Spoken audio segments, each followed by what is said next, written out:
Nicolás Kreplak, viceministro de Salud de la provincia de Buenos Aires. Nicolás, Florencia Halfon te saluda. ¿Cómo estás? ¿Qué tal? Buen día, Florencia. ¿Cómo estás? Buen día, gracias por atendernos. ¿En qué situación dirías que está hoy la provincia de Buenos Aires? Bueno, está en una situación complicada. Todo el país, ¿no? Hemos superado los 10.000 casos en el país.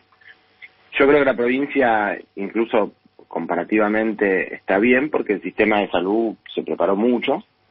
Es una provincia muy grande, es muy variable también, es cierto eso, y las realidades del interior de la provincia en algunas cosas se pueden parecer más a las del interior del país, pero el sistema lo manejamos, digamos, y tenemos posibilidades de compensar deficiencias de un lugar con otros, así que si bien tenemos muchos más casos, se ha migrado, ya tenemos hace 2 semanas o 3 semanas el 4% de los casos aproximadamente correspondían al interior de la provincia y hoy estamos en un poquito más del 10% de los casos, y los casos están aumentando.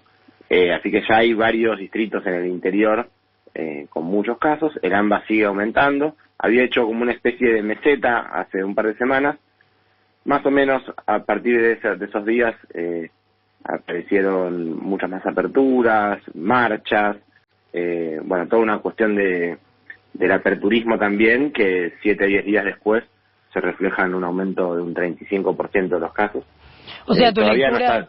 Perdón. Sí, me parece que es evidente, ¿no? Todos sabemos que la gente se contagia cuando sale y se encuentra con otras personas, así que hay una correlación temporal. Ok, o sea, 35% de aumento en los casos de AMBA para vos tienen que ver con las movilizaciones de hace unos días. Yo no creo que la movilización, porque me parece que la movilización fue escasa. Lo que yo pienso es que a partir de la movilización se instala una lógica de menos cuidado. Junto con la movilización se produjeron también aperturas de grandes centros comerciales.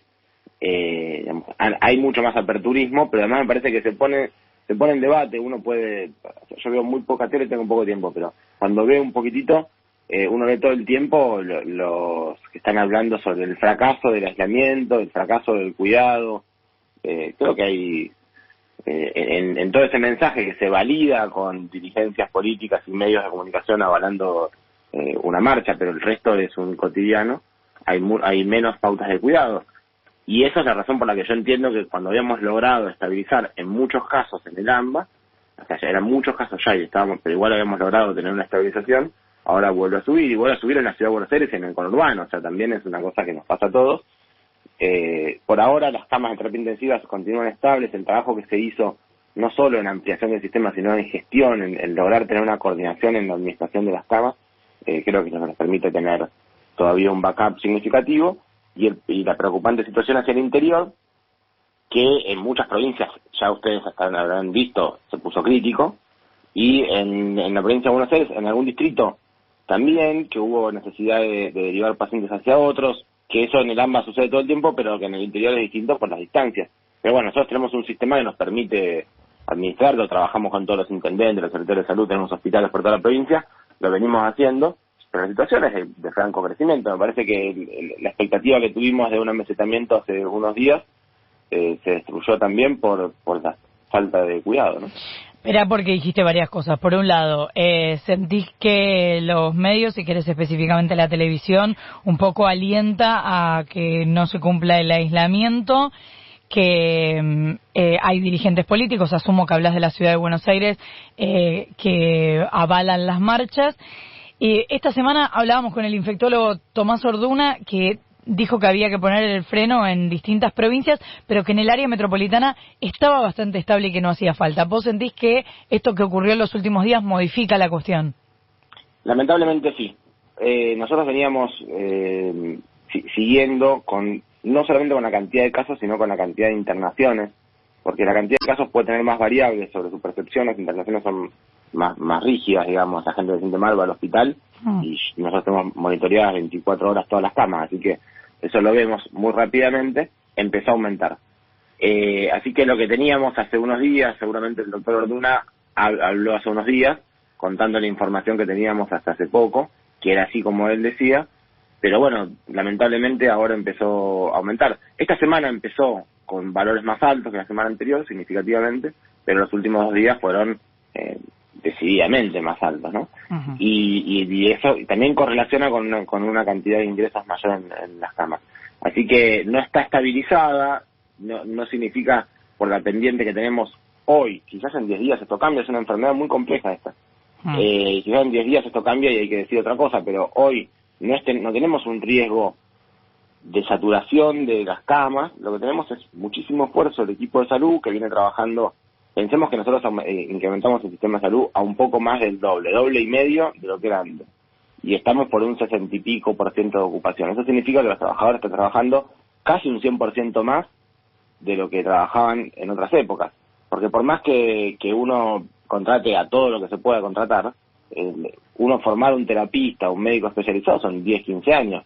Entonces no es que uno puede aumentar los médicos. Hicimos todo lo posible, están todos trabajando al máximo posible, hace ya muchos meses, y empieza a ser un desgaste. Son muchos casos, correlacionan los casos con fallecidos, son muchos fallecidos, tenemos más de 8.000 fallecidos en el país. La situación me parece a mí que es extremadamente delicada, con el tema, más que por ahí da un poco más de frustración, que tenemos la orilla del río a la vista, digamos, ¿no? Estamos nadando, estamos llegando al otro lado del río, y me parece que es el momento para hacer un esfuerzo muy grande. Entonces por eso también digo que estar poniendo improbables especialistas a decir que las cosas no sirven cuando estamos a punto de llegar a una vacuna, me parece que también es es poco serio o esconde otras intenciones, no lo sé. ¿Qué tal, Nicolás? Nico Fiorentino te saluda. Bueno, recién lo acabas de decir, pero que quería profundizarlo. ¿Consideran en la provincia de Buenos Aires que por cómo viene la curva, hoy ya estamos ante un escenario imposible de saturación del sistema sanitario? De imposible, no, nada es imposible, menos con esta enfermedad que tiene estos movimientos tan graves. Nosotros pensemos que hay un porcentaje de la sociedad, aproximadamente el 50% de la población o el 40% que no se está movilizando, que son los niños que van a las escuelas, alguien que se queda a cuidarlos y los adultos mayores que están con mucho cuidado en sus casas. Ese porcentaje de la población ha salvado hasta ahora al resto, porque entonces la cantidad de contagios es sobre una base poblacional menor. Pero si de repente cambiara esto y todos salieran a la calle, esto rápidamente puede incrementarse. Entonces hoy tenemos la situación controlada en capacidad de atención, con muchísimo desgaste del equipo de salud. Ayer hablamos con los especialistas en terapia intensiva y hay muchos que están planteando que ya no significa es un problema de plata, de condiciones laborales, quieren vacaciones, necesitan descansar. Y esto es serio, es muy serio, porque son personas que trabajan en temas muy delicados que tienen que estar muy fuertes para poder hacerlo. Pues yo creo que la situación no es de un colapso como se vio en los demás países del mundo por el trabajo que se hizo en la provincia de Buenos Aires, en otras provincias sí, aparentemente, pero que la situación es de extrema gravedad de todas formas y que no alcanza solamente con no saturar el sistema porque tenemos más de 8.000 fallecidos. Nicolás, vos por ahí lo sabes mejor que yo porque estarás más al día de las conversaciones y las negociaciones entre la ciudad y la provincia de Buenos Aires, pero la ciudad de Buenos Aires está planteando, lo dijo de hecho esta semana el ministro Fernán Quirós acá en este programa, la idea de empezar a de alguna manera regular la convivencia en el espacio público para de alguna manera hacerse cargo de algo que ya están viendo que está pasando en forma de facto, digo, ¿no? Que la gente se reúne en espacios públicos. ¿Ves viable eso para la provincia de Buenos Aires? ¿Crees que no? ¿Crees que eso sería abrir una canilla riesgosa? En este momento no me parece lo más razonable, podría ser en un futuro. ¿A qué me refiero en un futuro? Me refiero a cuando esto no repercuta en mayor cantidad. Uno puede plantear protocolos para regular actividades, como hicimos en la provincia con muchísimas, sobre todo todas las industriales. Pensemos que pasamos todo ese tiempo de la primera parte de cuarentena y el resto con este aislamiento sin tener desabastecimiento de productos. Es decir, toda la cadena productiva se logró hacer y sin tener grandes problemas porque se pudieron aplicar protocolos. Quiere decir, esto existe y se puede hacer. Me parece que nosotros, al menos en la provincia, entendemos que la priorización tiene que ser sobre lo que genere trabajo, lo que genere ingresos, y no sobre situaciones de esparcimiento y recreación, porque si bien son importantes, en una escala de prioridades para la sociedad estarían en un lugar secundario a la capacidad de producir el trabajo. Entonces yo empezaría por ahí, nosotros empezamos por ahí, o empezamos ya por ahí, Y por otro lado, a mí me parece que cuando un porcentaje de la población pequeño, transgrediendo normas, se pone a hacer actividades que no están reguladas, suponer que es el 100% y estimularlo mediante la regulación puede ser contraproducente. Y yo ahí creo que hay que ser muy cuidadoso y no hacerlo en situaciones de crecimiento tan marcado como estamos viviendo ahora.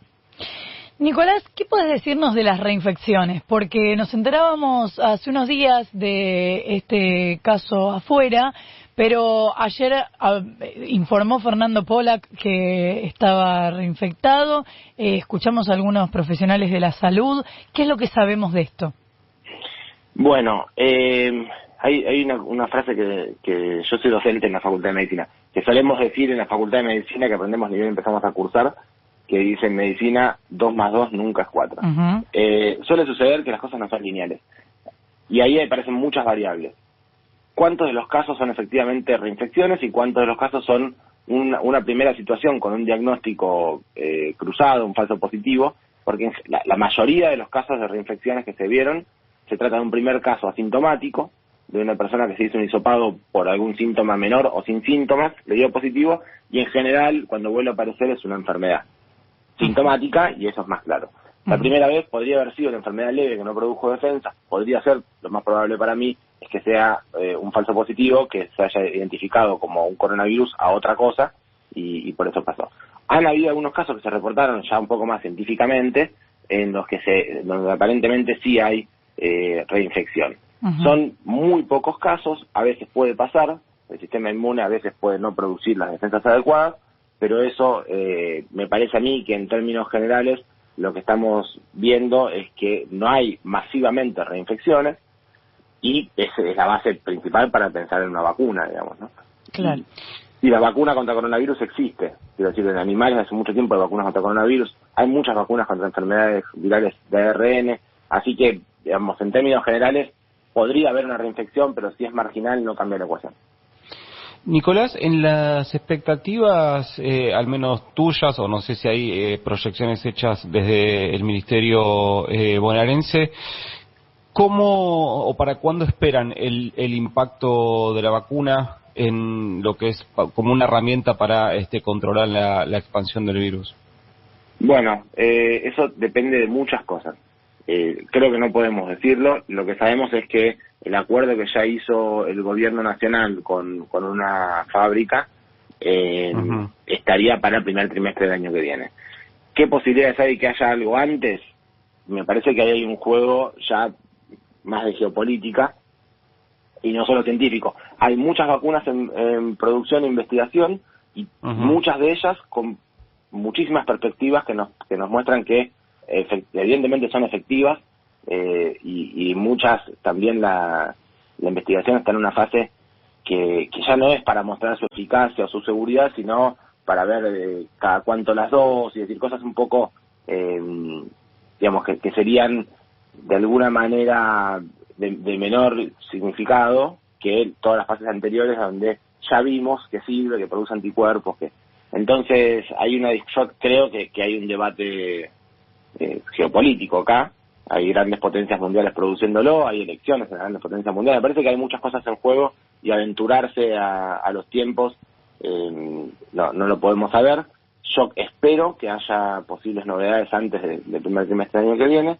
Tengo alguna expectativa de que así pueda ser, pero me parece que todavía quedan 2-3 semanas claves para eso. Pero de optimista nomás. ¿O no sabes? No, bueno, yo te puedo decir que soy optimista, además me dedico a esto. Claro, claro. ¿Qué sé yo? Nicolás, esta semana la Ciudad de Buenos Aires presentó un protocolo para que algunos chicos pudieran volver a las aulas durante un ratito, en realidad para tener conectividad, porque no están logrando tenerla en sus hogares. Desde el Ministerio de Educación Nacional nos decía esta semana Nicolás Trota que, además de que no cumplía el protocolo, los requisitos de lo que se venía demandando, si eso lo hubiera demandado la provincia de Buenos Aires, lo mismo hubieran dicho que no, porque no tiene que ver con una cuestión política, sino que tiene que ver con una cuestión sanitaria.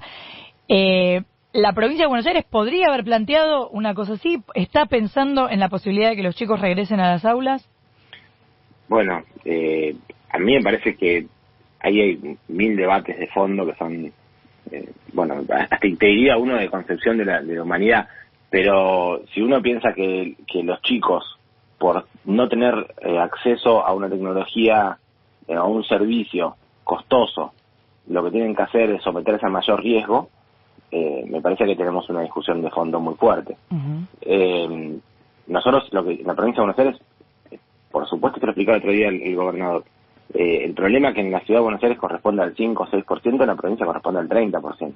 El 30% de la provincia de Buenos Aires, además, que es 5 veces más. Nosotros lo que hicimos en la provincia fue buscar alternativas a la conectividad para garantizar la continuidad educativa, imprimiendo más de 10 millones de cuadernillos, docentes que se acercan a los domicilios y llevan los cuadernillos, digamos. Hay un trabajo territorial muy grande hecho para que los chicos puedan continuar con la educación hasta que logremos garantizar, y yo creo que es indispensable, que la conectividad sea un derecho básico de toda la ciudadanía.